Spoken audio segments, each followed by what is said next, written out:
যারা বলেছিল তুমি পারবে না, যারা হেসেছিল যখন তুমি স্বপ্ন দেখেছিলে, তারা বলেছিল এটা তোমার পক্ষে সম্ভব না। আজ প্রশ্ন একটাই, তাদের ভুল প্রমাণ করতে প্রস্তুত তো?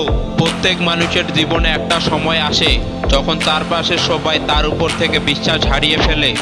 বন্ধুরা বলে ভাই তুই পারবি না রে, রিলেটিভরা হেসে বলে তোর মতো কেউ কিছু করতে পারবে না।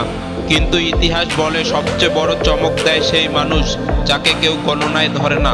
একটা ছেলের গল্প বলি। গ্রামের ছেলে, পরিবারের অভাব, পড়ার মতো টিউশন নেই, ইন্টারনেট নেই, কোচিং নেই। বন্ধুরা সবাই ইউনিভার্সিটিতে, ওর কিছুই হয়নি। লোকজন বলতো তুই কিছুই করতে পারবি না। আর সেই ছেলে নিজের অনলাইন বিজনেস করে পরিবার চালায় আর অন্যদের শেখায়। তোমার ভিতরে আগুন আছে কিন্তু তুমি ঢেকে রাখছো। তারা যেটাকে তোমার দুর্বলতা ভাবে সেটাই তোমার শক্তি হতে পারে। তুমি ব্যর্থ না, তুমি এখনো শেষ করনি। তুমি ব্যর্থ হতে পারো কিন্তু থেমে গেলে শেষ। তোমার কান্না, তোমার রাগ, তোমার অভিমান সবচেয়ে বড় মোটিভেশন যদি তুমি সঠিকভাবে ব্যবহার করো। যারা বলেছিল তুই পারবি না তাদের চমকে দাও, তাদের মুখ বন্ধ করো তোমার সাফল্য দিয়ে।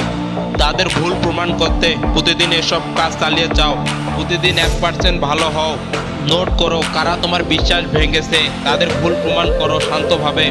স্কিল শিখো, সময় নষ্ট না করে কাজে লাগাও। সোশ্যাল মিডিয়ার বদলে নিজের মিডিয়া তৈরি করো। তুমি কি দেখো, কি শোনো, সেটাই তুমি হও। তোমার ঘরের কেউ বিশ্বাস না করলেও তুমি নিজেই আয়নায় তাকিয়ে বলো আমি পারবো, আমি করব, আমি দেখাবো। তুমি কারো গালি থেকে পালিয়ে যাওয়ার জন্য জন্মাওনি, তুমি এসেছো প্রমাণ করার জন্য। তোমার ভিতরে আছে আগুন, জ্বলে উঠো, পুড়িয়ে দাও তাদের সন্দেহ। আজ থেকে শুরু করো, আর যখন সফল হবে শুধু বলো এই সেই ছেলে বা মেয়ে যাকে তোমরা বলেছিলে কিছুই করতে পারবি না।